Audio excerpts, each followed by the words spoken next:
shot on the mic. Show the sort this to keep them rocking till a broad daylight. And here come this escape club to rock it, son, I say.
The acquisition of Nutanix has been a really big win for Empire Life. It's been one of our great IT success stories to achieve those business objectives of digitizing the company and moving forward in that space in a way that we weren't able to before. We know that the world is changing, it's changing fast, and some customers will adopt on the cloud public, and some others will remain on-premise. Nutanix has definitely the right solution for those customers. More and more, everything that we do depends on IT services. Ours has to work any place, anywhere, wherever you are.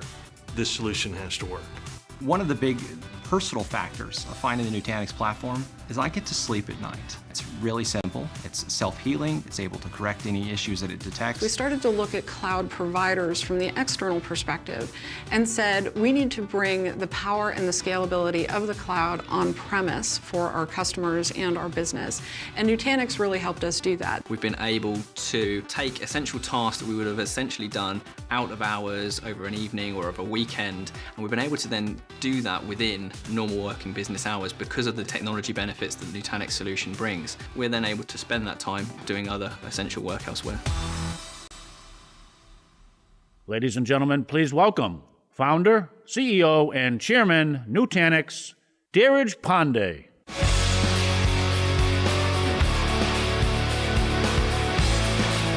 Welcome back, everyone. Thank you for being here again. Hope you folks are having a good time here at conference. Yay, nay? Awesome. So thanks again for being here. I know it's been like a ton of sessions, and I hope the keynote was awesome. Like, did it rock or did it rock? It looks like it didn't rock at all, man. Look at the applause from the audience. Well, okay, that's a mercy applause, by the way, and you're not allowed to clap. Well, the next conversation that we're going to have here is with a business leader that, not just the world, but I personally have a ton of respect for. He embodies the word authenticity. The three values that at least the company strives for, hunger, humility, and honesty. And as a business leader who's been this successful, there's very few CEOs in the world who are this hungry, this humble, and this honest. And whenever I meet him, there's this energy that he actually emanates that you probably get from him, and then you're like, wow, how could you become like that? So we'll talk about him today, about his journey, about company building, about culture building, about the industry, about disruption, about a lot of things that actually matter to our lives as well. So without further ado, ladies and gentlemen, please welcome Bill McDermott.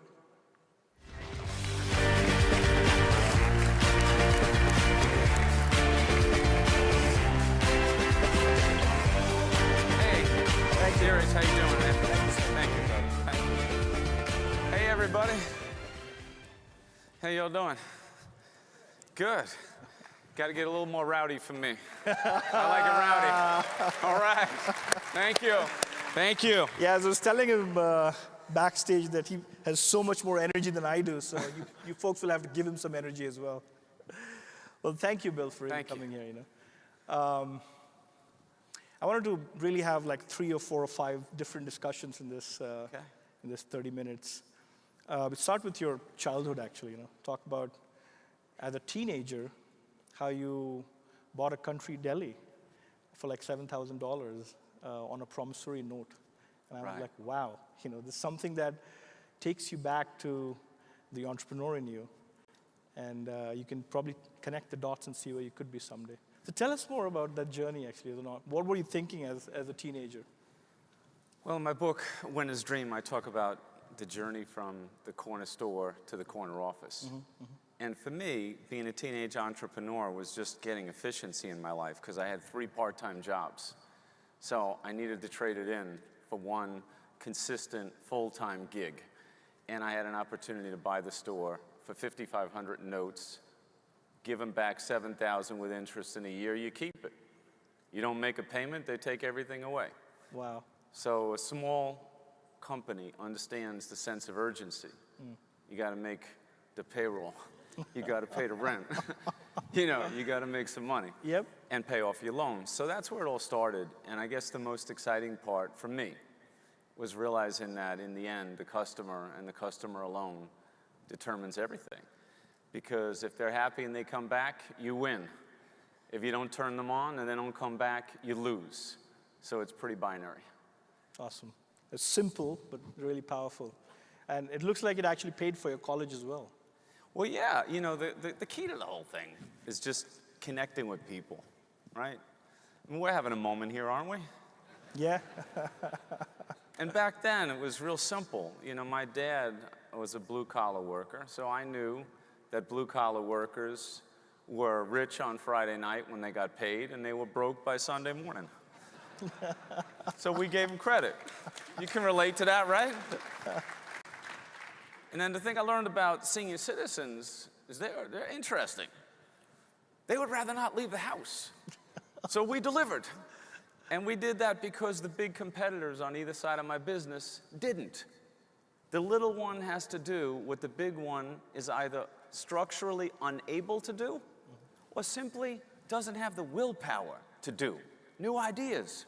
But the tough part was getting those high school kids to walk a block and a half past 7-Eleven to my store.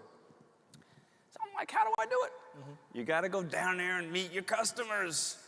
And they're online, right, with the competitor. So I'm like, why are you all online? There's 40 of you out here. There's only 4 in the store. What's going on? And they're like, well, they think we're going to take things. I said, don't worry about all that. You follow me. Come to my store. I'll let you in 40 at a time. And at that time, there were these things called video games. You actually used to put a quarter in those machines. Yeah, some of you remember that, but for those of you that don't, look it up. It's on Wiki. It's true. It actually happened. But I got them to walk a block and a half because I had the video games. That was the honey that drew the bees. And I let them in 40 at a time. One day at the end of a long shift, a young man said to me, Bill, when we want good food, get treated with respect, and play video games, we come to your store. And when we want to steal stuff, we go to 7-Eleven. So, that's it. Wow, that was fun. And I'm sure it gave you a lot of life lessons as well, because I was just, that's my wife calling, by the way. Tell her I said hi. You want me to say hi? I declined. All right. Don't decline your wife. Talk to her. She might call me again, actually. I'm in trouble now. So, lessons learned. You know he's going to blame it on me, am I right? I actually didn't realize that you worked at Gartner as well. Yeah. Gartner to, see, she's calling again. Yeah. I think she wants to talk to me. What are you thinking? Should we do it? Should we do it? Call you back. I'm interviewing Bill McDermott, okay? Let me call you back. Bye, love you. You can't make this stuff up.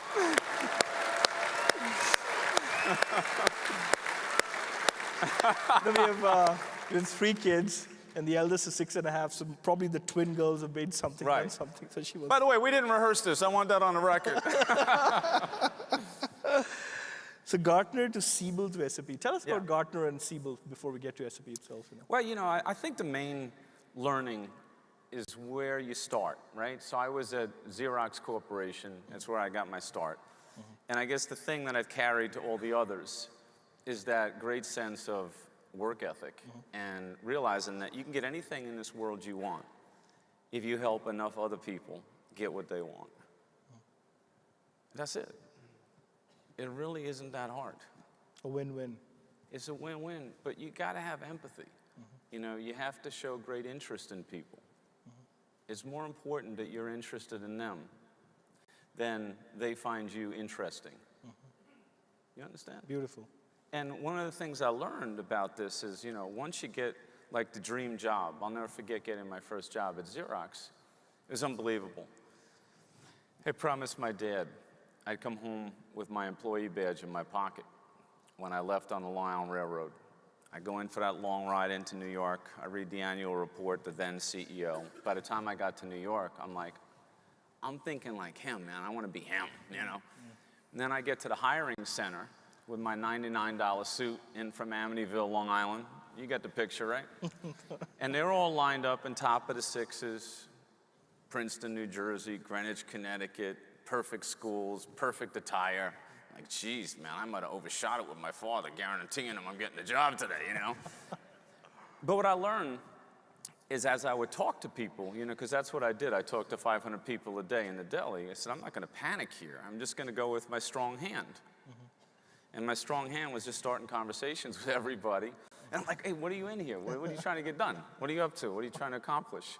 Besides being a little shocked, you know, they would tell me, well, I'm playing the field, I'm interviewing here and there and everywhere. And that was the moment I realized it was my day. You know why? Because I wanted it so much more than they wanted it. So I get to my last interview of the day, I think it was number 9. I get into the big boss's office overlooking Central Park. I look over his shoulder. I'm like, this isn't an interview, man.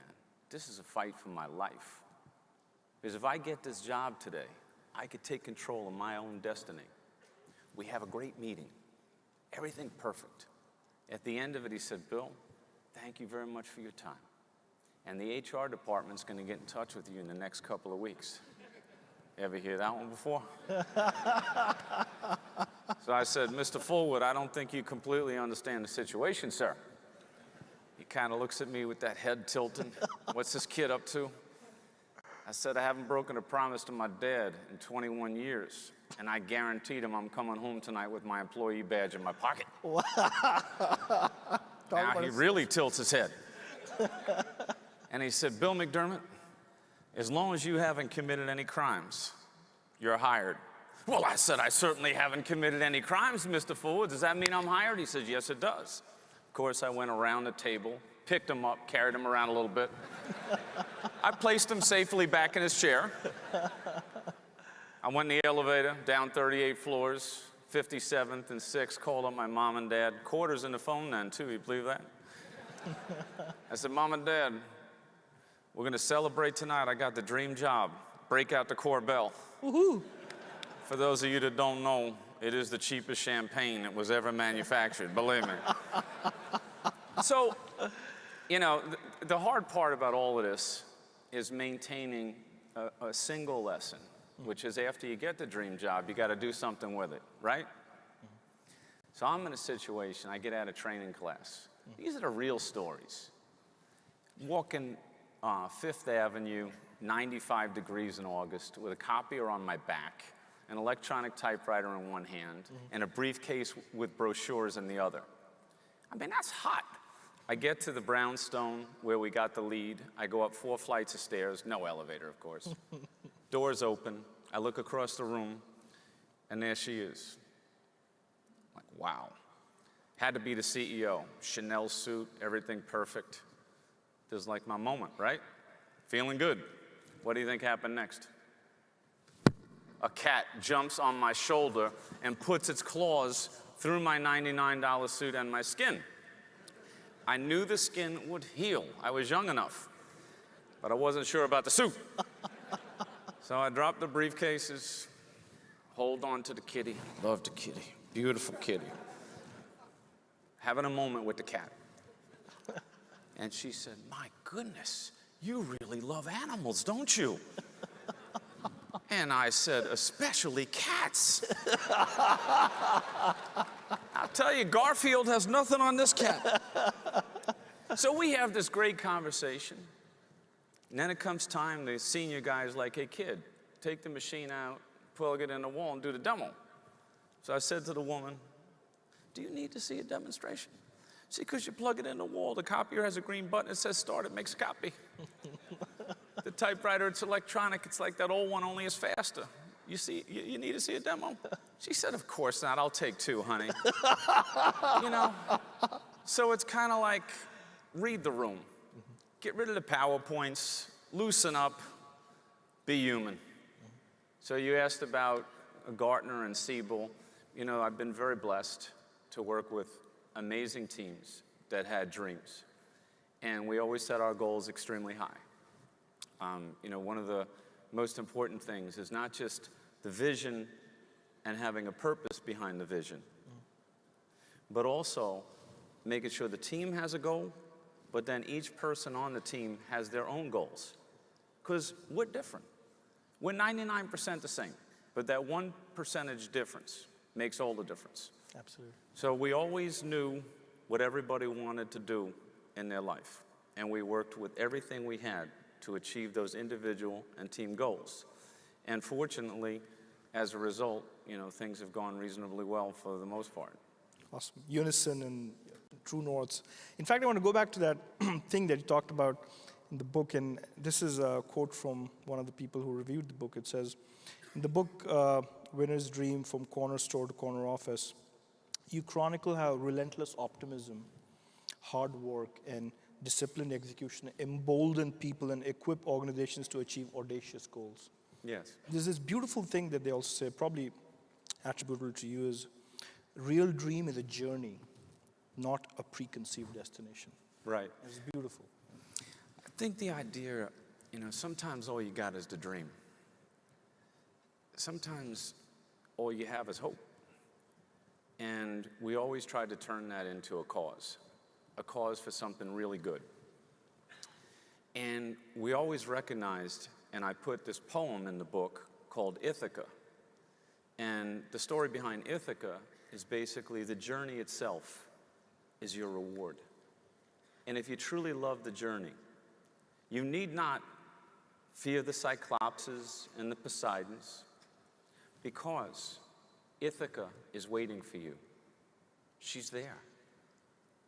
And you never get her. You spend your whole life in pursuit, but you never get her. That's why when people say, you know, what do you do next? Or what's after this? Ithaca's still out there. We're all a work in progress. You know, the Ithaca for us, at least the mission of the company, is invisible infrastructure. Yeah. People, there's no finish line for invisible, actually. You know? There's no finish line. Life is a race without a finish line. And on the other side of that journey is something so beautiful, so incredible, so awesome. And you're not supposed to find it yet. So just keep rocking. Awesome. Can people imagine that there was a poet in Bill McDermott as well?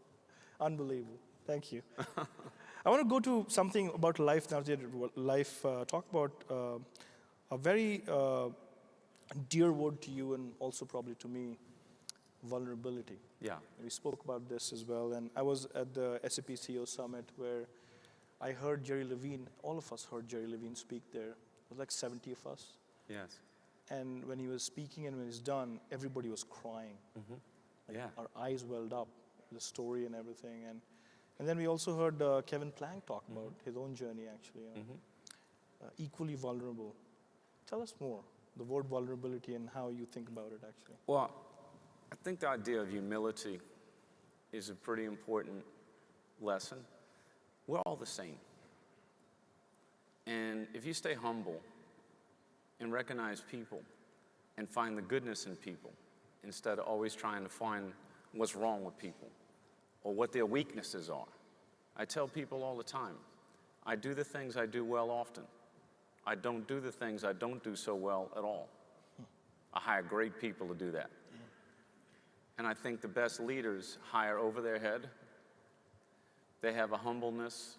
They're happiest when they're at a table where everyone around the table is so much more talented and gifted than them. And they maintain that humility. I mean, look, there's a lot of great, talented people in the world that will never be known, that won't be on this stage. Maybe they didn't get a break. Maybe they didn't.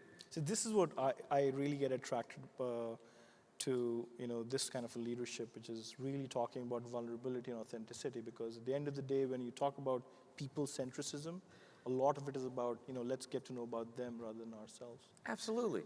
And the other thing is, once you choose to be in the leadership business, your high comes on the high of your folks.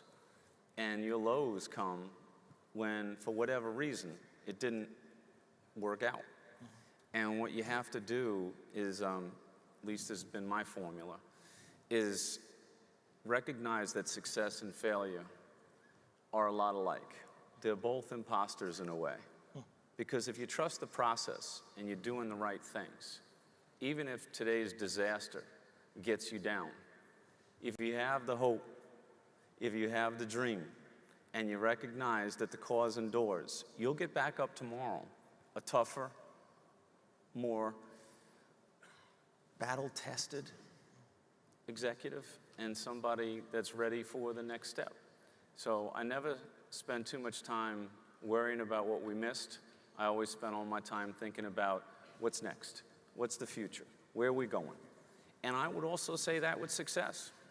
Success has a way of building complacency, and it can be the most dangerous thing in an organization. And sometimes when everyone else thinks you're at your best, the smart leader knows, no. There's a handful of things that are real messed up. And while everyone else is celebrating, I'm going to be focused on fixing them before they come back to get me later. So this is a constant evolution. I talk about this, there's a schizophrenic kind of attitude that all leaders need to have. Optimism on one side, paranoia on the other, and the paranoia of disruption. So I wanted to shift gears towards this disruption, actually. You were at Xerox for 17 years. You've seen the best of Xerox. Yeah. And Xerox probably didn't see it coming. And I want to just read one of those excerpts from one of your recent interviews that talk about disruption. It says, when people need a burning platform, I give them this.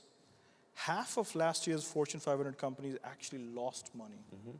There is a tsunami of economic, societal, and environmental factors to address. Today, you are seeing established companies shake things up on their own terms because a failure to do so from a position of strength will result in a fast decline. It's no longer a matter of what if. It's all happening now. Yeah. Tell us about disruption. Well, if you think about, the SAP story, the year was 2010. I was a new CEO at the time. We were coming off the financial crisis. Some of you might remember 2008 was a pretty tough year for society. 2009 was a slow recovery. And we had a very nice position as a company. We were the #1 business software and analytics company in the world. We were #1 in a $110 billion US addressable market. So you could have okay, that's not bad. Let's be happy. Let's celebrate. But the idea was not where the world had been. And this is where other companies have made their mistakes. You gotta focus all your energy on not fighting the past. You have to focus all your energy on inventing the future. Now you carry forward your legacy, you carry forward your brand, you carry forward what's dynamic and great about your culture, but you gotta constantly reinvent it. And at that time, as you know, data was doubling in the world every 18 months. Now, there'll be more data created between this interview and when you all go home this weekend and have coffee on Saturday morning than existed in the world between the beginning of mankind and 2003. So this is unbelievable. And the idea then was reinvent the database within memory and the HANA platform to fundamentally rethink the way enterprises run. Move all of that ERP and line of business cloud applications, move it to the cloud. Also, move everything to the network, where in fragmented global supply chains, trading partners would want to do commerce together anywhere in the world through an efficient financial network, all in the cloud. And then finally, now you're in machine learning, AI, and IoT. But all the fundamentals of that strategy were devised in 2010. So 7 years later, What's the biggest thing that I could tell you? The biggest thing that I can tell you is a leader owes their company a vision, and ours was to help the world run better and improve people's lives. And why does that matter? Because purpose matters. You can't keep getting your company younger by 1 year every year without hiring young, brilliant people that want to work for purpose. And the second thing that I learned about all this is a leader owes their company an excellent strategy, without which the great people will just work harder and harder and somehow dig a ditch to nowhere. You have to have the strategy down. Once you have that, and those fundamentals are there, the building blocks can evolve, they can change, they can shift a little bit, the ecosystem can revolve around them, but you've got to get the core nucleus of vision and the strategy absolutely right. And you talk about obviously navigating as the shifting sands of time and competitive landscape. You talk about one thing, which is productivity. Again, in your interview, you talk about productivity growth. And productivity is important for this audience, by the way, because this conference is about productivity of machines and productivity of people. Right. You know, in the space of infrastructure. How do you make machines faster? How do you make people go faster? You know, having to do things with one click, what they used to do in months can do in seconds and so on, you know. So this is pretty near and dear to me as well. You said productivity growth has gone to zero. We are destroying value for the next generation. We need to step change in productivity, and we need to reimagine everything you do. And it ties back to your new tagline, run simple. Yeah. Tell us more about simple and productivity. The idea between being, quote unquote, the run simple CEO, and I will tell you, when that idea first came up, it was not met with a lot of adornment. You know, people were like, what are you talking about, run simple? We do very sophisticated things. We build the most sophisticated software in the world. Supply chains, manufacturing, services, everything. How can you go for simple? The most protractable enemy in the modern economy is complexity. And therefore, it was incredibly important to help the world run better and improve people's lives, to make the user experience gorgeous, to make everything, as you said, click, done, simple. And all the sophistication had to be behind the scenes. The ERP had to be 70% lighter. Everything had to be on a modern database, natively built into the ERP system, cloud, everything ready to go for commerce between and within companies and enterprises in every industry and all over the world. This was simple. Now, simple is also a race without a finish line, and you have to stay with it. But if you look at most companies today, you mentioned Under Armour earlier, you know, Kevin Plank, his #1 thing right now is a simple. We're just going to run simple. And they're using the SAP technology to do that. How many of you go to work and say, man, is this place just too complicated or what? Whether it's the technology, the processes, the paperwork, everything. Show of hands, who thinks the world's too complicated? Are we ready to push back? Ooh! So I think that is really, really key. I had a millennial person with me when we bought Concur, and we went out there to meet with Steve Singh in Seattle. And as we're going, I said, what do you think of this Concur travel and expense application? He goes, Bill, if I never had to fill out an expense report again, I tell you right now, you don't owe me a raise. I'll forego the raise. So you have to take things that perform functions for people, that make their life better, make it simple, and help them get their work done. I don't think the idea between machine learning or artificial intelligence or any of these breakthrough modern technologies is necessarily about replacing people. I think it's about simplifying, radically automating processes so the humans can do things that matter so much more. Yep. Because there's one thing that the human being has that the world needs more of: judgment. And if you're tied up with all silly stuff that's just corporate complexity, your mind is melting down in things that don't really matter. The things that really matter is, do we have a single view of our consumer? Do we know them in every channel? Do we have a feel for them in social? Can we make them any offer anytime in real time so she's totally happy? You should be a spokesperson for Nutanix, by the way. Yeah. Well, I thought I was. No.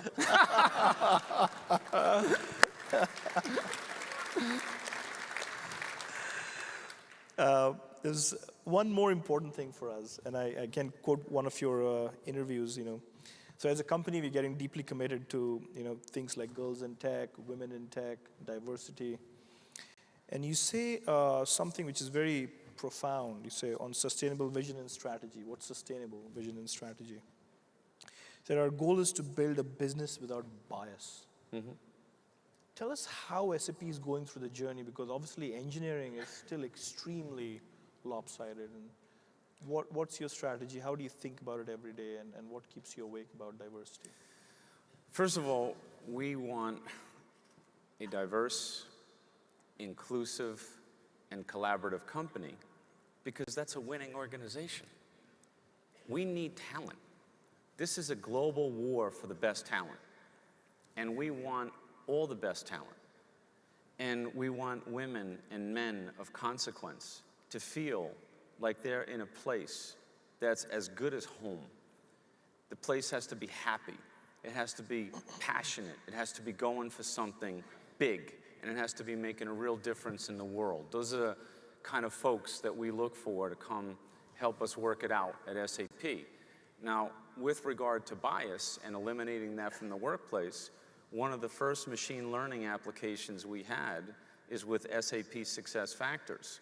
Can you believe this? There's actually people today in companies stacking up resumes and matching that with a job profile. And they're going through this paperwork each and every day. Mm-hmm. So with SAP SuccessFactors, we said, that's ridiculous. Machines can do that. Computers know how to do that as good as humans. Let's save the judgment part for the computer to tell the human, we have the final two candidates based on the criteria of the profile.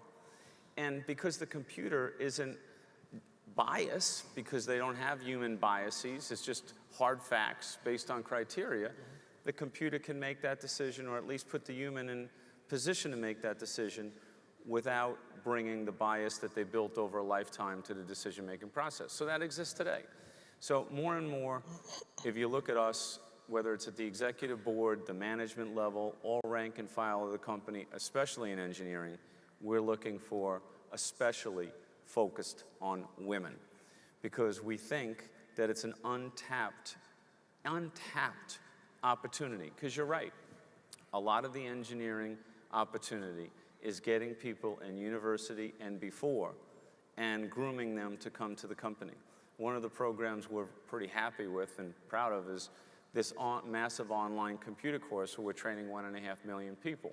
What we're doing now is we're taking the University Alliance program with universities to high schools and pre-high school to get young people excited about these modern technologies. So they get excited about coding. They get excited about what software is. I'll tell you the thing with software.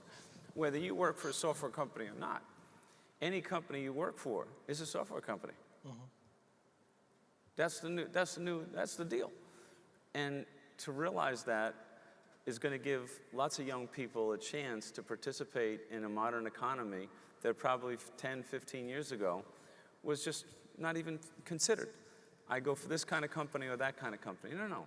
You got to think software. Because every company is going to have to be a software company to survive. Yep. I mean, basically, software is their business processes. Of course. Codifying, absolutely. One last question, and it's sure. remain pertinent to, we announced a Google partnership yesterday. Been obviously pretty excited about it. The fact that we're really reinventing ourselves one more time. How is the SAP Google relationship? What are you finding? What are the things that we believe we could actually do together?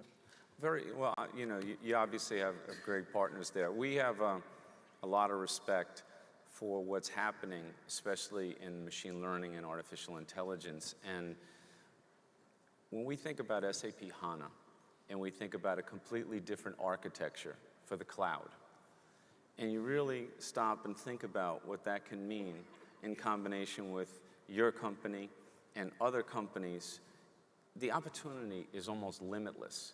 So I think the key is trying to partner with the biggest and the best brands in the space where they're the best. And I think you are very well aware of what's happening in your hyperconverged cloud and what's going on with TensorFlow. I like the term hyperconverged cloud. TensorFlow and things like that kind of come together around this new architecture, this HANA architecture in the cloud, in very interesting and compelling ways. So I think over time, this story will evolve. Awesome. You'll come back again? I would love to. Awesome. I would love to. What do you want to talk about next time? Next time when we have Google implemented and SAP HANA running in those Google data centers in Xi, we'll talk a lot about technology, but many more things maybe. Yeah, I think it's a great pleasure being with you today. Thank you. I wish you a wonderful conference, and I wish you, the achievement of your winner's dream. Remember, there's no room for small dreams. There's really too many big things to go for in this world. So keep your head up, keep your spirit high, and when you've identified that winner's dream that's just perfect for you, just remember, that's your brand. Nobody gets to take your dreams away from you. Beautiful. That's the one piece of real estate that'll always be yours. So write it down, protect it, and just go for it. It's kind of fascinating, even this day. Only 10% of the people in the world actually have goals. Only 1% of the 10% of the people that have those goals actually write them down and commit to them in mind, body, and spirit. And that's what I mean by the winner's dream. So I have a feeling today you got about 4,000 people here. Mm-hmm. You got to ask them, are they going to go for a new winner's dream? Are they going to come out of this conference even more fired up and inspired about the future than they were before they got here? You got to ask them, put it out there. What do you guys think? Folks here, yay! See? They're going to do it. Thank you, my man. Thank you, Bill. Thank you, dear Rich. Thank you. Thank you. It's great. Great being with you. Great being with you. Thank you so much, Aaron. Thank you all very much. Have a great conference. And now, Sudhish Nair on board. He's our president of sales, by the way. He actually...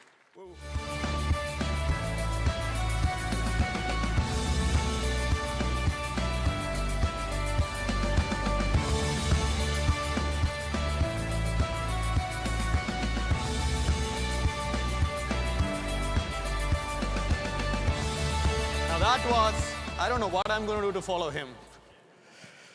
I'll tell you what, the smartest thing Dheeraj did today, you know what it is? The smartest thing that he did today, not picking up that phone and giving it to Bill. I mean, the guy is such a fast closer. I don't know. I would be very uncomfortable giving the phone to him as well. Look, I think that was fantastic. I mean, I don't know how to explain it. It is fantastic to sit there and listen to him. I want to start the next sessions. We have some of our partners coming and going to talk about building an ecosystem. But I want to start talking about by bringing the context into music and noise. Imagine you are sitting in a restaurant, okay? A great restaurant, noisy restaurant. And then your favorite music starts playing. For Sunil, that is probably like Taylor Swift, I'm assuming. Right? A lot of dandruff, you see. All that hair.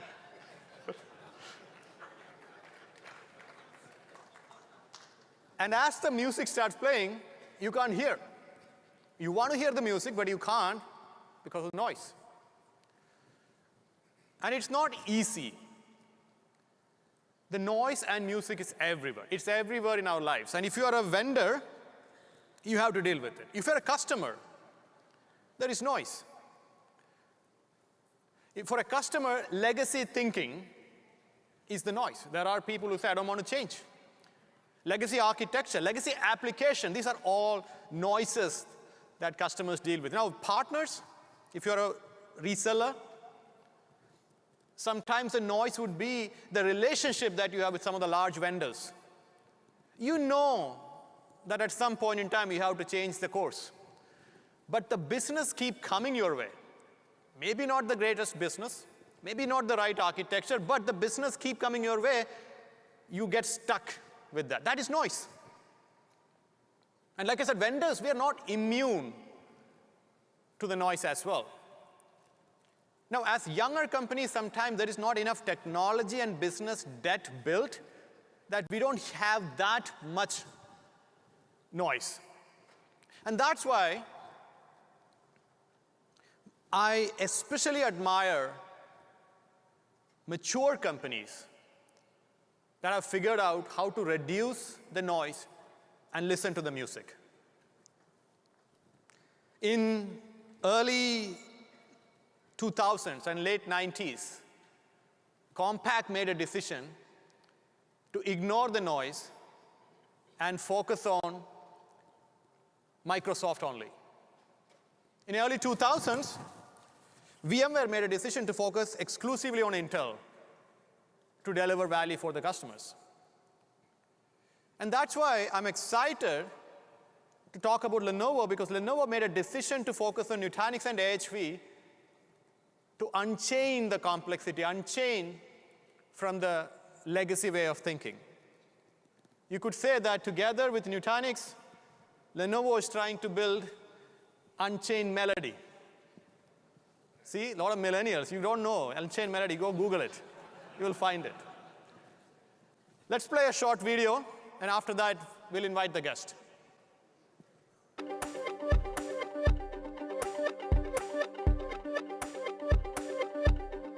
Callaway is one of the largest golf companies in the world.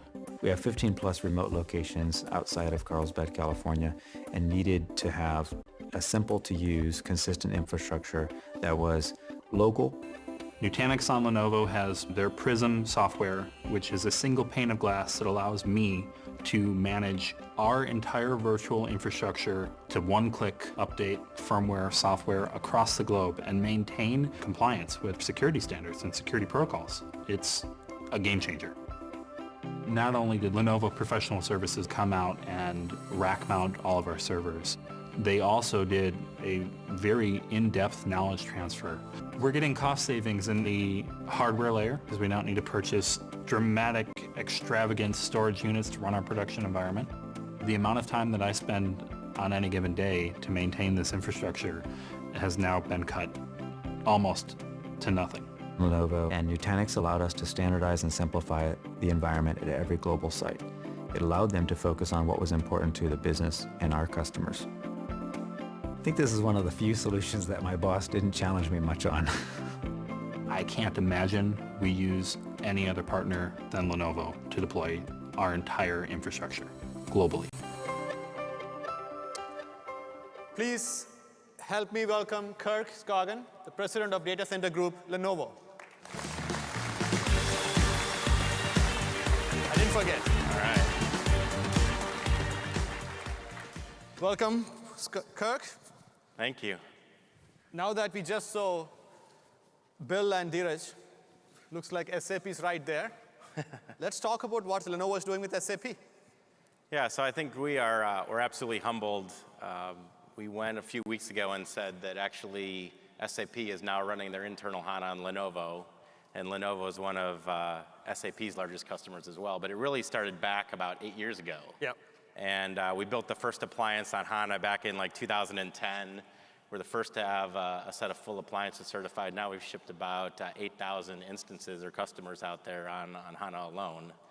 And if you think about it, we were really kind of an early pioneer with SAP HANA on the whole software-defined concept, because we got rid of the legacy SAN back in 2010. That removed a lot of the complexity, the components and everything. So right now Lenovo has kind of the largest build out on scale out on HANA in the world. It's fantastic.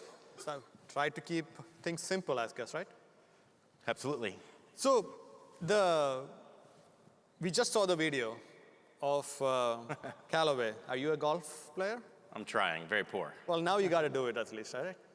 So let's talk about some of the joint wins that we had, and why did customers pick this joint solution as opposed to something else? Yeah, I just crossed 8 months with Lenovo. I spent 24 years at Intel managing their data center group, and at the end of the day, about 1994, I was actually the first x86 person dedicated to servers at Intel because the world was all proprietary. And since then, the whole world's been moving to software-defined. So if you look at Jiffy Lube or Beam Suntory, who's the third largest premium liquor company in the world, we all know the importance of getting premium liquor at I'm sure our audience knows cost. that really well. But it's really the innovation at Lenovo and Nutanix that we put together. So we're now merging your Prism software with our Xclarity management. So basically single pane of glass management. What we found together is we solved the converged compute and storage solutions. Some of the problems are going to the network. So a long time ago when we acquired IBM's X Series business, they had also acquired Blade Network Technologies. So now we're putting something called Think Agile Network Orchestrator together. And what we're able to do is basically auto-configure the physical network against the virtual topology. That's pretty cool. Yeah, so that's eliminating a lot of the manual network provisioning that we had to do that was causing human error and cost and downtime and those kinds of things. And is that what you guys were discussing last week? There was a conference? That's right, that's right. Yeah, so we had our what we call Transform conference. So next month, we're celebrating 25 years in x86 servers and 25 years of the ThinkPad, for those of you that are ThinkPad customers. But we announced 2 new brands last week rather. It was the largest portfolio introduction in our history, but it was really founded on lack of legacy. So we don't have a big SAN business, we don't have a big router business to protect, and that's why I think we're being such great partners with you, is we're just out trying to solve the customer problem. So we're starting with hardware. ThinkSystem is really the data center infrastructure. So we've been #1 in customer satisfaction and in reliability for many years in a row now on x86. And then we're putting Think Agile on top of that, which is really the new brand for software defined. It's fantastic. Yeah. So with Nutanix, what we did is we basically have announced 2 products with you. We have a Think Agile SX, which is a turnkey rack, compute network and storage, all in the same rack, configured with one management entity, so you can get management all from a single vendor. And then we have the HX appliance, which is, again, fully around Nutanix, and we think a best-of-class offering. What we tried to do is kind of re-engineer the whole thing from the grounds up. So the configuration now we're trying to do in about half the time of anyone on the planet. We're trying to ship it in half the time of anyone on the planet. And then we're putting a service offering where you get dedicated support directly to a second-line person, so you don't get a runaround between the network, the storage. Customers don't like runaround, that I can tell you. Yeah, absolutely. So our goal, very simply, is to be your fastest-growing partner, not just last year, but do it again this year. I know. That is fantastic. Music to my ears. Yeah. So thanks very much for the partnership, and we look forward to Legacy Free. Absolutely, sir. Thank you so much. Thank you. Thanks, Kurt. Appreciate it.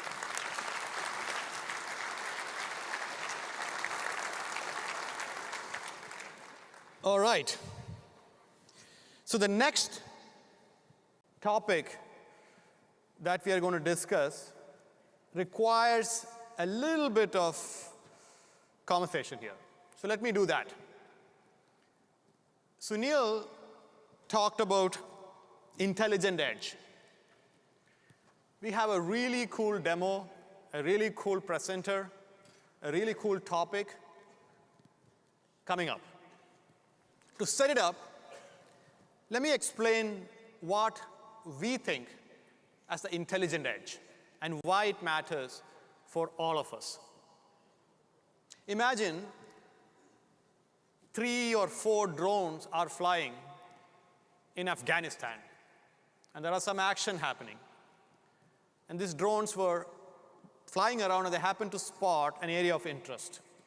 Now, they need to do some quick analysis to figure out whether this is something that they should act on, and you know what I mean by act, or should we continue flying? To make that right decision, it requires data. Now, the data might be sitting here in Virginia. It could be facial data, or it could be terrain mapping. That data needs to be pushed all the way to the edge if you want to do real-time analysis and real-time action. But these are classified information, secure data that needs to be pushed to the right place at the right time. To do this, you need to have a continuous data fabric that extends all the way from here in Virginia to maybe an Air Force base in Bagram to all the way to that node that is flying out. If you can do that successfully and deliver the right data in the right way to the right place, the right action will happen. But if you don't do that, though, something will not work out. So that's number one. The data fabric has to be there. Now, that's not all. The control fabric is also important. What if one of those drones were shot down? Is it possible that the other true drones can fly out and find another partner and complete that cluster automatically? Is it possible to make sure that sitting here, automatically when a node leaves, its data is invalidated? So that if someone else gets hold of that drone, they don't have any confidential information. You have to figure out how to deliver all of that. This is not the normal edge.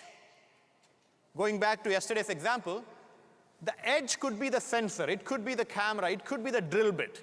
I'm not talking about that. I am talking about the one level below that. I'm talking about the rig itself. An EMT walking around with a carry case could be the edge. The ambulance could be the intelligent edge. Intelligent edge requires data to be processed and delivered securely.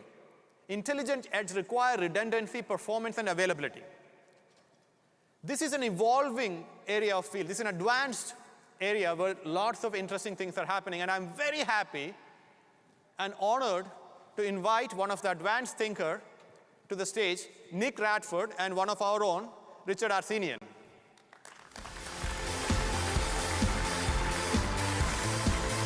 Good luck, buddy. Thank you very much. He's extremely nervous. I think he had a couple of drinks, so let's see how it goes. Had a couple gin and tonics. All right, buddy, don't worry. I think I'm going to need that. All right. Thank you. To get the presentation started, I'm going to need a little bit of audience participation. We're trying to do a live demo, and I think everybody here understands the perils and potential pitfalls of a live demo. So if everybody could kill the Wi-Fi in your phone, if that's possible, it would really help out. I know that would be a lot to ask for a bunch of millennials with the Snapchats and the Instagrams, but if you guys can just kill the Wi-Fi on your phone, it would be greatly appreciated. So good evening, my name is Nicholas Radford, and I'm the co-founder and Chief Technology Officer of Houston Mechatronics. We're a robotics as a service company serving primarily the oil and gas segment. We're actually from Houston, as it turns out, and it's funny because every time I give somebody my business card and they look at it and they say, oh, Houston Mechatronics, where are you guys located? And it takes every fiber of my body not to say Orlando, but I don't, and we continue on. We were actually flagged recently by the Silicon Review as one of the top 10 fastest growing robotics firms in the country, so we're really excited about that. We were founded 3 years ago by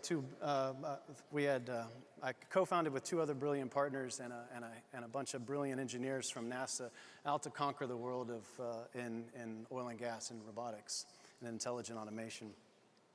I spent 15 years at the Johnson Space Center, honored and had the opportunity to lead a lot of NASA's flagship efforts in humanoid robotics, wearable robotic systems like exoskeletons, and electric vehicles, because it turns out there's no gas stations on the moon.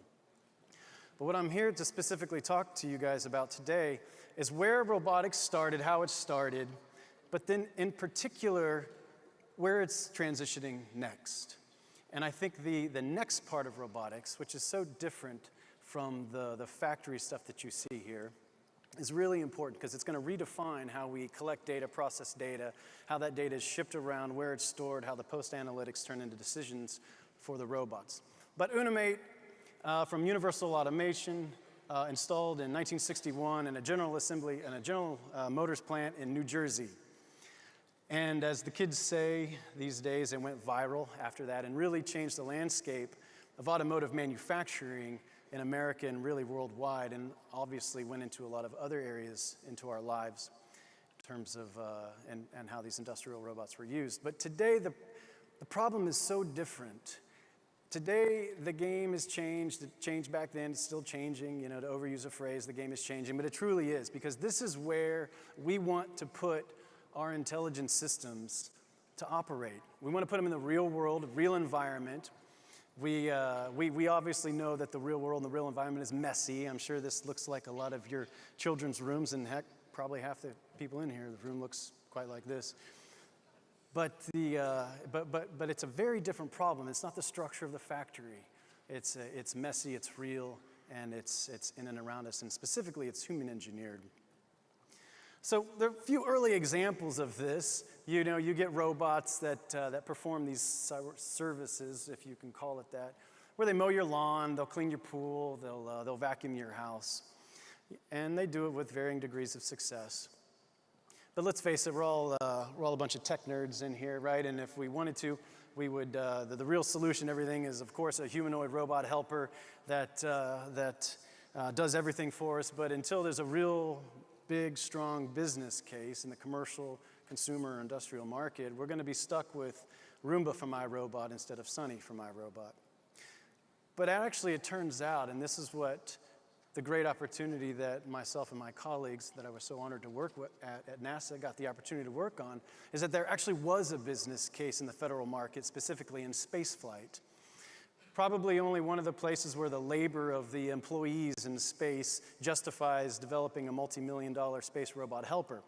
And so NASA started off on this journey back in the day with this concept, Robonaut, back in 1996. How do we create a robot that has the dexterity of an astronaut so that they can hang out, you know, just like everybody's seen Star Wars and Data of Star Trek. But this is the dream that we had at NASA. And so we progressed, albeit slowly at first, as we went through the ages. And as we started to mature the Robonaut concept, unlike how a nurse and a doctor might work together in an operating room, and it slowly started coming together, we were building up the system over time. I don't suggest putting many things on a Segway, by the way. This was a really dangerous robot. But what was interesting and intriguing about what's happening here is the processing requirements, what we're calling the intelligent edge. We started deriving it, right? Because the actions that we were asking this robot to do were highly sophisticated, took massive amounts of processing. We were trying to shove as much processing into these systems as possible. Then we would offline a bunch of data into the cloud, and we would learn what was happening based on the data, and we push back down to the robot more intelligent behavior. And this progressed and progressed and progressed until we actually finally matured the system enough and flew it to the space station. I was actually standing behind this robot when the space shuttle took off, and I don't suggest being that close to a shuttle launch, but it was a pretty interesting experience. And so we were really proud to actually put this humanoid robot helper on the space station. And in fact, this is a video of Commander Dan Burbank shaking hands with Robonaut shortly after we got it to the space station and it was being checked out. This was actually picked up by Saturday Night Live. And they were saying NASA heralded it as this amazing day of technology advancement and oh, awesome, awesome, awesome, awesome. And then they said the robots released a statement and called it Phase 1. And so I thought that was pretty cool. You know, the video ends up on Saturday Night Live. So then the robot doesn't do, it's not very useful if it can't move around. So then we flew these amazing legs to the space station, and now it hangs out with the astronauts in space, basically doing housekeeping activities. Kind of like a Roomba, only for the space station and only like Sunny for my robot. Now what became really intriguing here is we started looking at our Mars missions.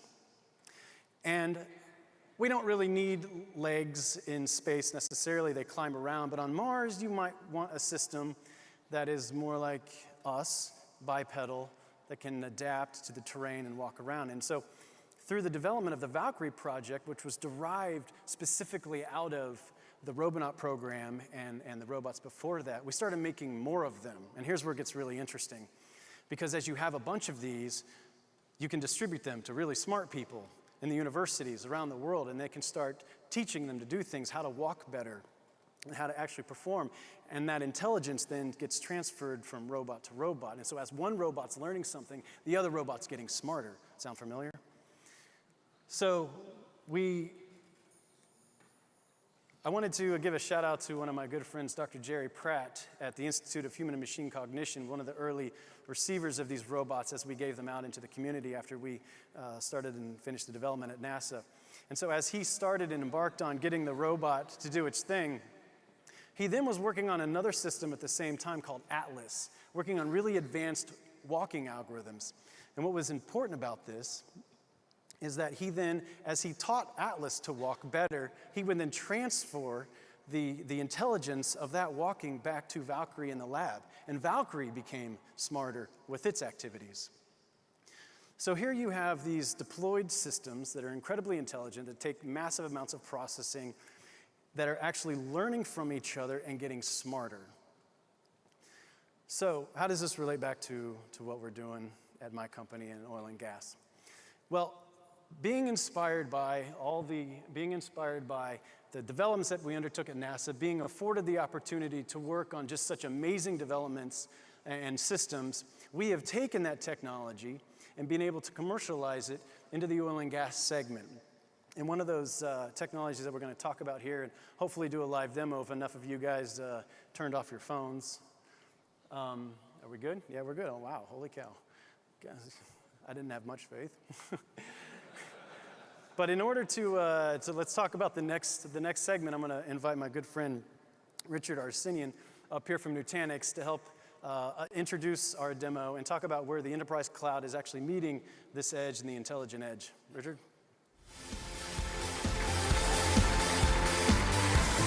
Thank you, Nick. Pleasure. Thank you. So I must say, sitting out in the audience, and everyone probably could attest to this, that it's amazing to see your journey through NASA, especially the developments of human robotics. And I was wondering, being at Houston Mechatronics, what else have you developed there that potentially you've commercialized and brought down to the greater enterprise? Well, the robotic systems that we specifically work with are the ones that are the inspection, maintenance, and repair robots that are deployed in really remote settings where you might not have the greatest communication. And they do work, and so they do work, and as they do their inspections and repairs and whatnot. And so, we're taking massive amounts of data, and really, robots are just these agents that are deployed to really just collect massive amounts of data, and of course they do things as well sometimes. But it's really how you handle that data, how you're analyzing that data, how that can improve, subsequently your process. It's the whole feedback loop that we talk about. Sure. And I'm glad you said the word inspection, because we've got a very unique challenge up our sleeves today. I don't know if you know, but we actually operate a .next refinery. And this .next refinery actually spans, geographically throughout the United States. It's made up of over 2.5 million miles of pipework, so it's pretty dense. But we've also been exposed to a lot of challenges with maintaining this kind of equipment. Every now and then we got a breakage, we got some sort of leakage.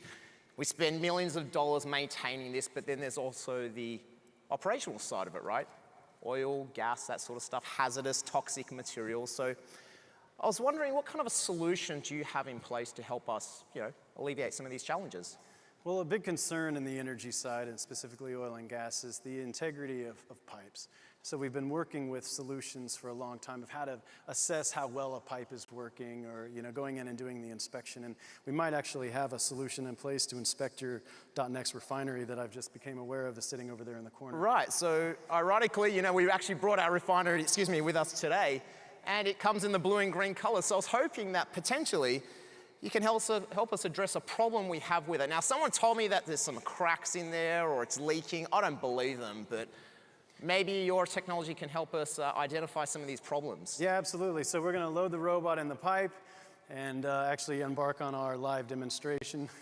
And so the system that we have created, and we're deploying many of these systems throughout different types of refineries and doing pipe inspection. But as it's transitioning, it's looking through and it's measuring the thickness of the pipe. It's looking for abnormalities. And we just saw, I don't know what that is. Okay. So clearly people put some interesting things down our pipes today. I think the .next refinery has got some really interesting problems if you've got grumpy cats in it. Okay, so we've got a grumpy cat. But that's, from what I can see, that's not actually causing a problem though, right? Probably not. So as you can see on our user display, the data is green. We're good. We keep going. It's the robot is smart enough to understand that's not really a problem, and so it keeps going. Flags back to the operator. Everything is cool. Okay. And progresses on. So Nick, tell me more about what's happening here on the center of the screen. So you can see a whole bunch of green dots appearing. We can see obviously a nice view of what the actual robot is seeing. But what's going on down here predominantly? So the robot is assessing, the integrity of the pipe, and actually, as you see here, we've got a crack we've just noticed. You can see it articulated to the user. They might flag some sort of indication. Let's inspect this a little further. Let's flag it, timestamp it. Let's make a note of it in our data. But the robot not having, with its intolerance, red's not good, so we continue on. So this isn't actually causing us a problem right here, is what you're saying? No, it is not. Okay. So as we're transitioning through itself, so the actual device itself, is it actually analyzing the data in real time and acting upon that, or how's that actually working? So that is the vision and the future. You can imagine, say, 40 of these robots have been deployed into refineries, and as they're working through their inspection, that data is then being transferred back for the higher level machine learning, the machine intelligence that then pushes back down to the system and increases the quality of their inspection tasks. Sure. Okay, so your robot has stopped, for instance. So what are we seeing now? Well, it is flagged that this crack is out of tolerance, and we need to stop and say, bad pipe. Bad pipe. So that clearly looks like the area that we've got to replace. Not good at all, man. You guys should really return that thing. Okay, so let's take a look at more about this enterprise edge concept that we've been exposed to today. So next slide. No. Okay, but that's okay. So we've got this, obviously, this .next refinery set up on the right-hand side, and here we've got a single node solution sitting there, so a single Nutanix node, that's consequently taking that data from that intelligent edge device that you've got and feeding that, and actually processing the analytics there and then as it's ingesting it. But more importantly, like you mentioned before, that data is also, that structured data, is making its way back to the cloud for our advanced learning, AI, and so forth, and that information is then feeding itself back to, in your case, your robotic device. So do we foresee this algorithm or this inspection improving over time? Absolutely, and that's really the value proposition we're delivering to our customers. And we've been fortunate to work with some of the largest operators and oil services provider. And at the end of the day, it's the value proposition of reducing cost, increasing safety, and specifically with our pipe inspection, it's how do you remove people from confined spaces, right? There's a real significant cost of implementing safety. It's very important to do so. We all want to operate and go home at the end of the day.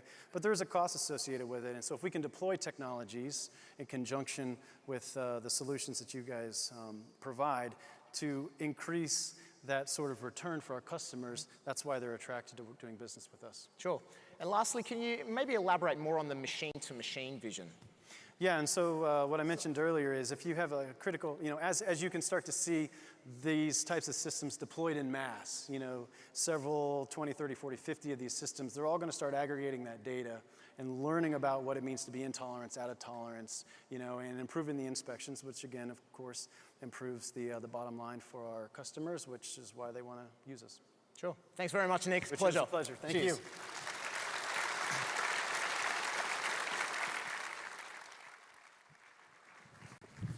All right.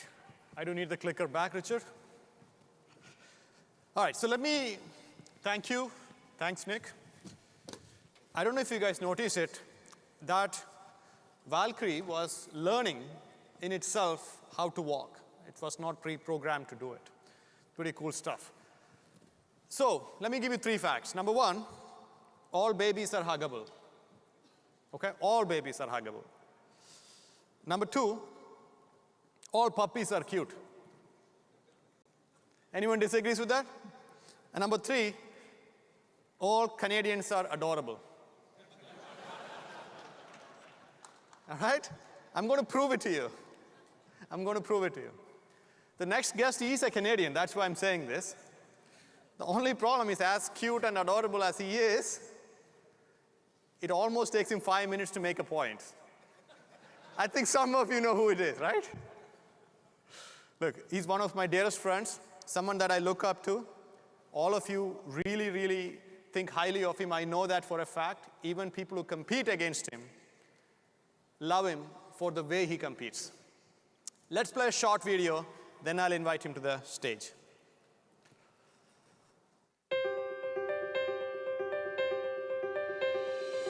Donc Société Générale est l'un des tout premiers groupes financiers européens. Il comporte un peu plus de 140 000 employés, sert 31 millions de clients et est présent dans environ 60 pays. Les enjeux pour les infrastructures à la Société Générale sont multiples. Tout d'abord, il convient d'accompagner la transformation numérique de nos métiers. Deuxièmement, aider nos métiers à gagner en agilité, être vecteur d'innovation, le tout dans un contexte de coûts maîtrisés. Donc, lorsque nous avons commencé à bâtir le cloud privé, nous souhaitions accompagner nos clients dans leur transformation digitale. Donc, le cloud privé de la Société Générale est basé sur la plateforme hyper convergée Dell EMC Series XC qui utilise le Nutanix Enterprise Cloud Platform. Ladies and gentlemen, please welcome Chad Sekach, the president of CPSD Dell. How are you, my man? Thank you, dude. Thank you. Thank you. Thank you for being here. It's great to be here. Hello, everybody. How you doing? Woo! Woo! I don't have to ask anything. You can just talk, right? What's that? You can just keep talking now. Well, you know, I'm never, it's almost like I'm trying to overcompensate for something. Look, let's not go there. You're the one who talked about Dheeraj's wife on the phone with I know. Bill. I mean, dude. Thinking, right? Look, first of all, thank you so much for being here. It's my pleasure. I know that every single XC customer in the room and every single XC customer out there and everyone in general, analysts, particularly, what are the analysts? They all keep asking, there he is, he's like, what's the future of Dell EMC with Nutanix? So first things first, Dell EMC XC customers in the room, please. Thank you.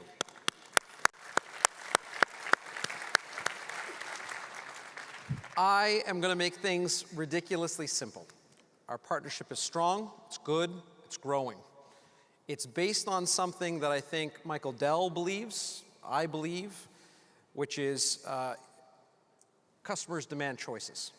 We have choices. Nutanix has choices. Customers have choices, partners have choices.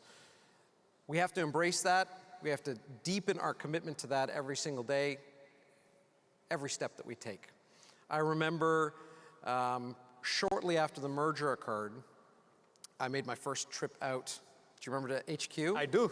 And I literally am in the bathroom at a urinal, and somebody beside me comes in, and it's that awkward moment of no one wants to look at each other, and they had a momentary, right? Like, you know, it was, and I was like, it's okay.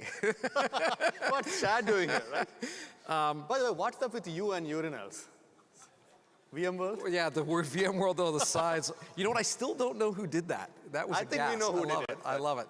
But basically, I said this, and Dheeraj, you remember we were doing that thing in Chicago, and somebody asked a question in the audience to me, and I said, look, it's very simple. A, the broad philosophy of customer choice.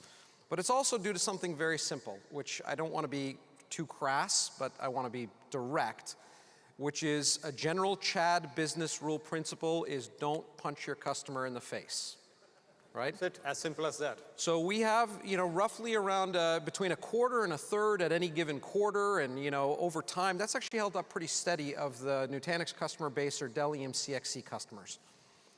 What's been interesting is that even though as everyone kind of waited to see what's going to happen, the business has actually continued to grow. We had the strongest Q4, the strongest Q1, and looking like an amazing Q2 together. Yep.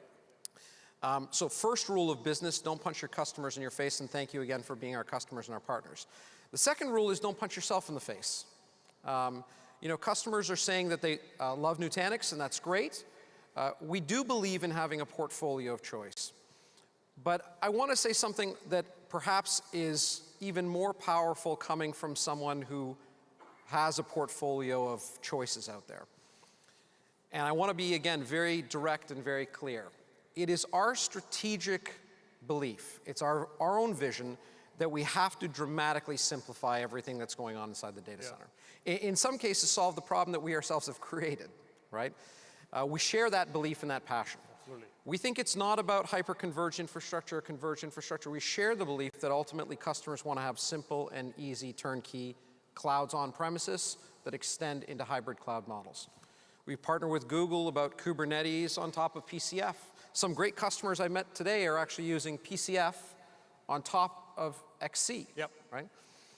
But I'm going to say a statement again that coming from the EMC part of the Dell EMC brand that is perhaps potent coming from the #1 provider of external storage arrays, right? It is our strategic belief that right now, not some future date, but right now, the majority of x86 workloads can work fantastically on top of software-defined storage and HCI scale-out architectures. Yep. Again, I want to be clear. This isn't just Chad Sakach on stage. If Michael Dell was here on stage, if Pat Gelsinger was here on stage, I can't imagine that, but it is. This is why we love him. It is. We're in a moment where there is an opportunity for dramatic simplification inside the IT ecosystem, and we think that we can do it together. Look, man, I'll tell you one thing.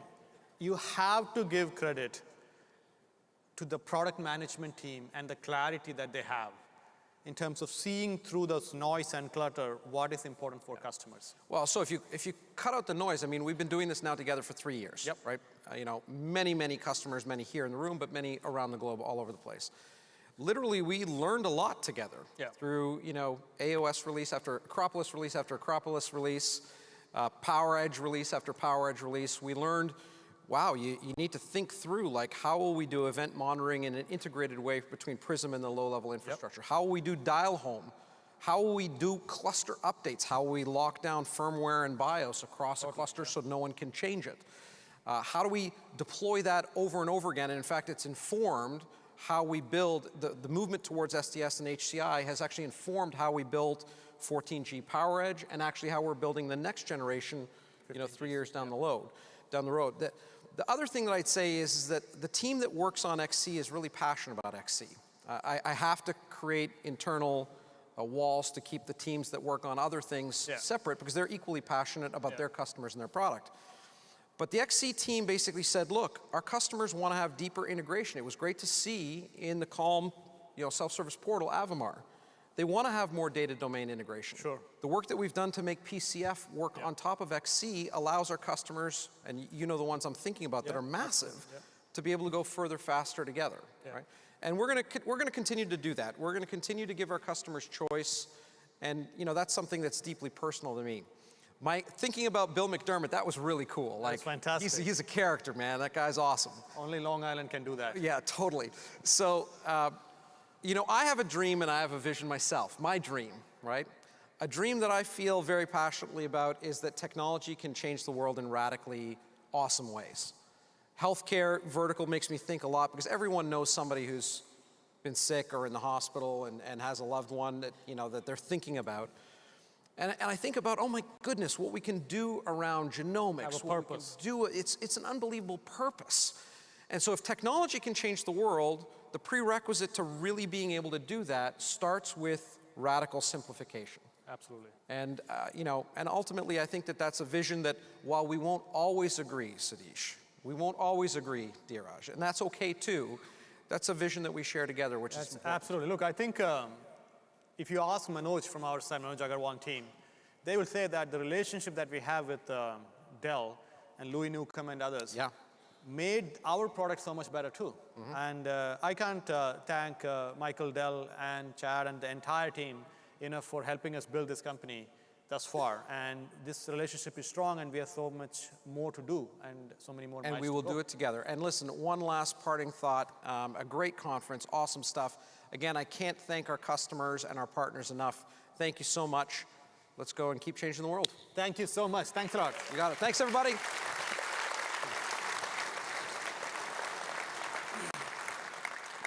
So when Mr. Hairbrain talked about partnership this morning, Sunil Pari, he missed one. He missed talking about one company that we have come to admire a lot. A company that truly believes in delivering customer delight. A company, I don't know if we'll ever get the real credit it deserves for the part it played in making VMware the biggest enterprise brand that it is when it comes to data protection. I am very excited to announce today that Nutanix and Veeam are partnering to support HV and the gradual ecosystem that follows with that.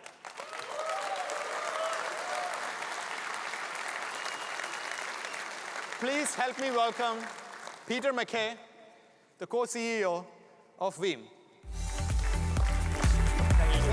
It's good. Yeah, sure. All right. Thank you. It's great to be here. Great to have you, and you can see the crowd loves you. It's great. It's, you know, this is a conversation Dheeraj kind of started probably about a year and a half ago.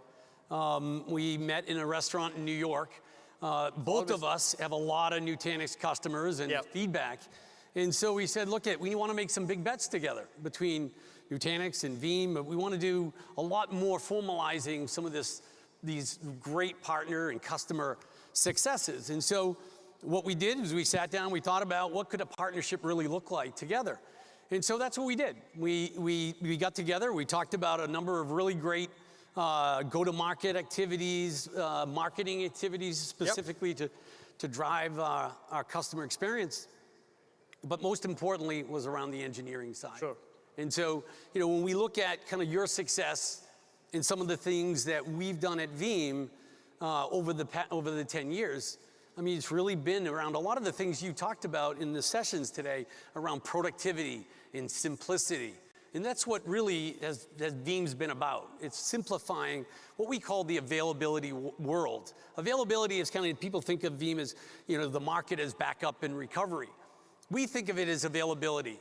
And so when you think about all these applications that companies are running, it's critical for those applications to stay up and running 7/24, 365 days a year. So what we think of in our vision is full availability for the always-on enterprise.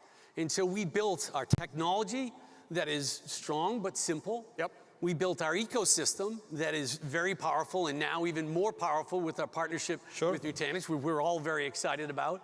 But also, it's our maniacal focus on that mission, that vision of helping our customers stay available 7/24, 365. Fantastic. Yep. That's what we try to do. And so for us, the big announcement that we talked about, one is that we're the platinum sponsor, that we are now the premier sponsor. We got to get that word right. The premier sponsor for the virtualized world for Nutanix, which is very important. That also Nutanix is going to be an elite sponsor, which was one of our partners for Veeam as well, which is one of 5 companies that are the critical partners. Fantastic. And we've been very successful focusing on few but very strong partnerships together. But the last and probably the most exciting is, in addition to Nutanix with vSphere and Hyper-V, is our support now for AHV, which is very exciting, very powerful, and a lot of our customers have been asking for it.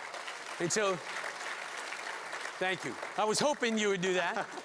And we're hoping in the next quarter or two, before the end of the year, that'll be GA and out and ready for customers. Fantastic. Excellent. Thank you, sir. Thank you so much. Appreciate Excellent. it. Enjoy the conference. So let's wrap this up. And we have an amazing show at the end of it, so hopefully you can stick around before we go to the party. So, when Elon Musk and the team at Tesla were designing the electric car, all-electric car, I was actually in the room. I'm joking, I was not in the room, you can imagine. But let's say I was in the room. I'm sure someone must have said, an all-electric car, are you kidding me? That doesn't make any sense. What we should do instead is build a hybrid car. Because you see, people like the feel of how a hybrid car or a gas car drives. It doesn't make any sense to imagine that people will be willing to drive an all-electric car, because at the end of the day, there are not enough batteries in the world to power something like that. And I'm sure someone must have said, not enough batteries? That's okay, we can fix that. Let's spend $4 or $5 billion and build a gigafactory to build enough batteries. And I'm sure that same person must have said, even if we do it, even if we go out and build all those batteries, look, people want to drive far. They want to go from DC to Newark. I don't know why, but let's say. No one wants to go to Newark, but let's say they do. Or from here to Chicago. No battery can sustain that long, so you will have to have somewhere you can charge. And this charging station will take forever. So someone must have said, Guess what? We'll have to go build charging stations across the whole country. And let's build supercharging technology that doesn't exist yet and build it all across the country, everywhere where gas stations are. Are you kidding me? Seriously, you want to go do this? Yes, but let me tell you, even if you do that, you probably won't have, by the time you power all those things, you will have to burn so much coal, the whole point is lost. If the greenness is what you're going for, that's all lost because you don't have enough power source. You know what?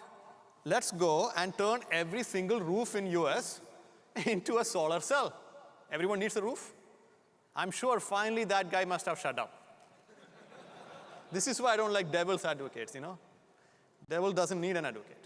The point is, when you look at this picture, what you really see is an ecosystem and an operating system that was well designed and planned and executed by Tesla, and that's why today Tesla stock is more valuable than a Ford or BMW.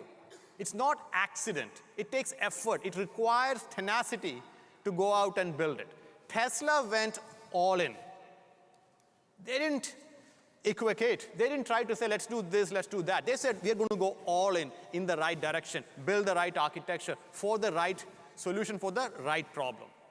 When we started, we had an opportunity to say, let's to extend and connect to the sand because people like sand. It's there already. Why mess with it? Why not attach our management to vSphere? It's easy. People know it. It is simpler. Why would you go build something different? But we said, you know what? The right problem needs to be solved the right way, and we can't get stuck. And we started with solving the core data center. And then 3 years ago, we announced Prism Central and went after the second part of it, which is the robo. And that became the distributed cloud that Sunil talked about. And this week, we talked about intelligent edge and expanding that to the intelligent edge cloud. But that's not all. We knew that while that's going on, we know that the public cloud as it stands will continue to be around, but at some point in time, public cloud will have to be commoditized too. Because it's owned by 3 major players, and today cloud is sold by them as a box. Don't buy the box, rent my box. Do we really think that's the destination? No. Think about how Apple sells cloud. Apple doesn't come to you and say, how much iCloud would you like to buy today? They don't do that. They will come to you and ask you, would you like unlimited music? Who doesn't like music? Maybe that guy in that Tesla room. Everyone else likes unlimited music. Would you like to have Siri that can answer all your questions? Absolutely yes. Would you like to keep taking photos even if I run out of capacity? Yes. When you said yes to music, yes to Siri, yes to photo space, you are consuming cloud. The difference is Apple abstracted out the cloud as a box and turned that into a component driven by the applications. That's a beautiful architecture. And that's why when Apple decides to move away from Amazon to, let's say, their own data center, we will never know because our music will be there, our answers will still be there, and our photos will still be there. This is what customers want. This is what Binny talked about. Why should I rebuild my entire app just so it becomes cloud native? I've done well with my apps. Why can't the cloud become built for my apps? You can't do that unless you reimagine what hybrid cloud should be. That's what we did by rebooting the term hybrid cloud. For us and for you, hybrid cloud should be something that is invisible, driven by the application based on the demand, based on the pattern, based on the requirements. And most importantly, we have to make sure that the entire operational tools that you have, the toolkits you have, the utilities you have, doesn't change whether it is running on-prem or off-prem. But having said all of that, we totally know that the place for enterprise public cloud will still always be there. Maybe as a component, but it'll be there. When the applications become really unpredictable, when you just want to rent, when you come here for 3 days, you rent a hotel. If you really want to rent something, is it possible for us to bring the view of a multi-cloud into the same vantage point of Prism? That's where Calm plays into it. Those three things, intelligent edge, a completely built public cloud service that is hybrid, that is invisible, all of them managed from a portal through a single view with Calm doing multi-cloud. This is what we are about. This is what we are trying to do.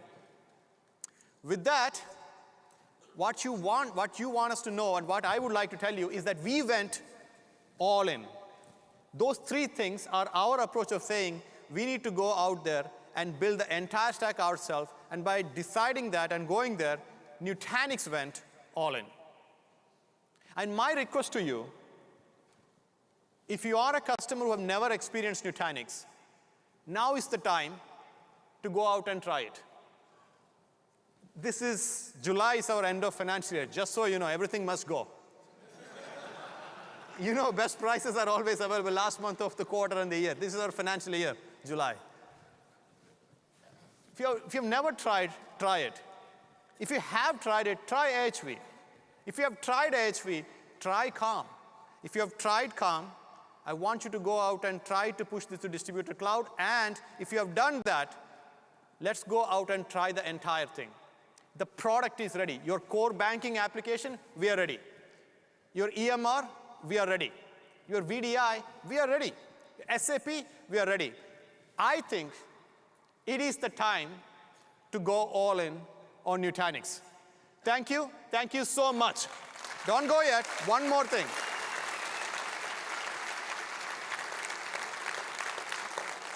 Are we ready, Julie? All right. Where are our kids? Are the kids here? All right, the kids are coming. Let's get this thing going. Don't worry, guys. I'm not going to dance. Or should I dance? Should I dance? No, let's go. Good, guys.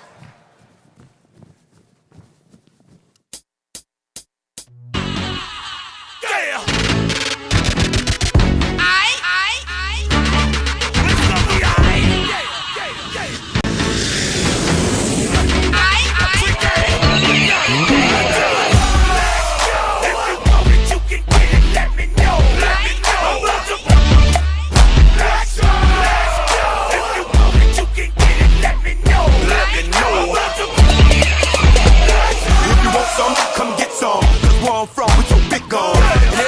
Somebody that knows somebody that knows something about it. And I won't say now who, what, where, why. See, a lot of dudes like to act the fool now.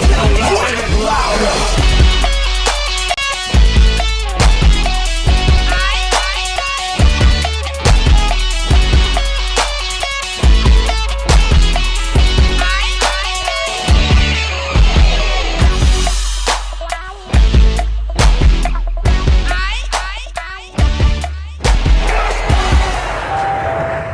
Captain speaking. We've reached cruising altitude. We got clear skies. Should be a smooth ride.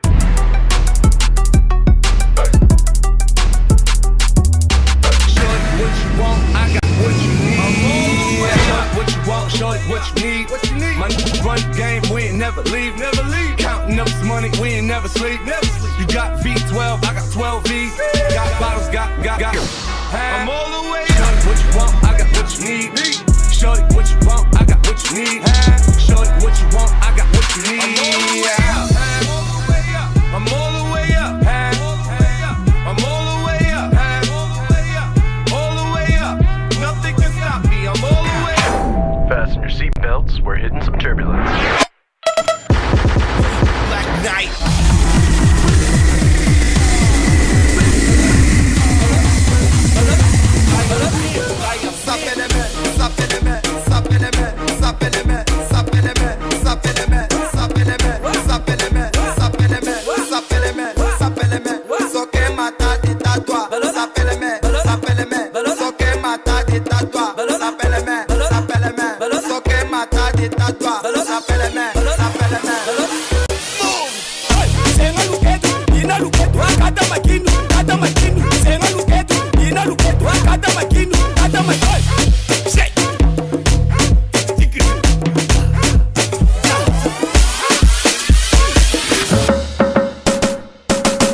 All y'all wanna get like me.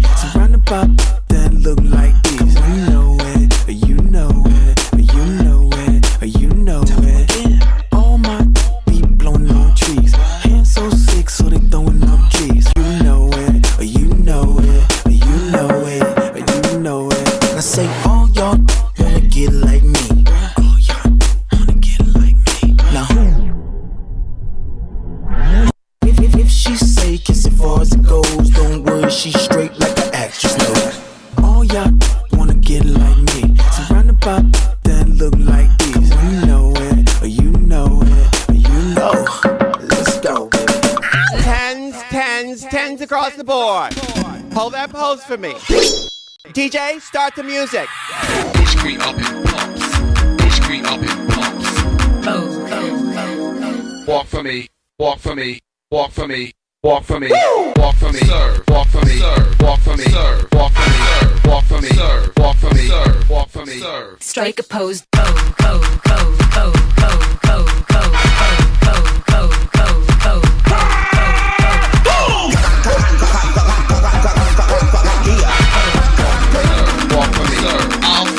After the function. Shorty, what you want? I got what you need. Shorty, what you want? I got what you need. Shorty, what you want? I got what you want. I got what you want. I got what you want. What you want? Don't make yourself all the way up. Fasten your seatbelts. We're hitting some turbulence.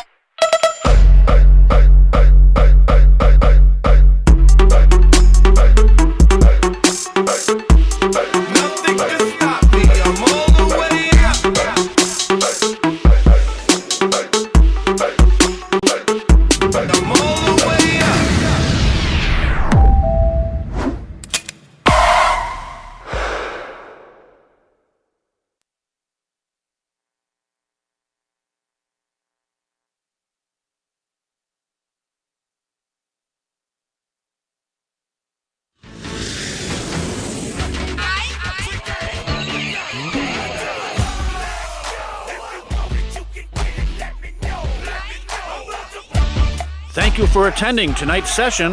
As a gift to every attendee, you can pick up Bill McDermott's book, Winner's Dream, at the registration desk on your way out.